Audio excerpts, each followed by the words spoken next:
ভোটমুখী বিহারে ঢালাও বরাদ্দ ছিল দুবারের কেন্দ্রীয় বাজেটে। ভোটমুখী পশ্চিমবঙ্গের জন্য করগুনে মাত্র 3 ঘোষণা নির্মলার। কেন বিহারের মতো প্রকল্প ঘোষণা হলো না ভোটমুখী পশ্চিমবঙ্গের জন্য? রবিবার বাজেট পেশের পর দেখা গেল পশ্চিমবাংলার জন্য পরিকাঠামো উন্নয়নের মাত্রই 3টি প্রকল্প ঘোষণা করেছেন নির্মলা। গত দুটি কেন্দ্রীয় বাজেটে বিহারের জন্য কল্পতরু হয়েছিল নরেন্দ্র মোদীর সরকার।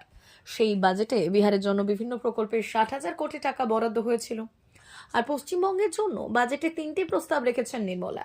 শিলিগুড়ি, বারাণসী দ্রুত গতির রেল চলাচলের করিডোর, ডানকুনি সুরত ফ্রেট করিডোর এবং দুর্গাপুরের শিল্প করিডোর গড়ে তোলার। এই রাজ্যের ক্ষেত্রে যা যা ঘোষণা করেছেন কেন্দ্রীয় অর্থমন্ত্রী, তা পুরোটাই পরিকাঠামো উন্নয়ন খাতে, যার সঙ্গে জড়ে রয়েছে কর্মসংস্থানের প্রশ্ন। মমতা বন্দ্যোপাধ্যায় রেলমন্ত্রী থাকাকালীন কলকাতা ও শহরতলির মেট্রো পরিকাঠামো উন্নয়নে নানাবিধ প্রকল্প ঘোষণা করেছিলেন, যার বাস্তবায়ন হয়েছে পরে।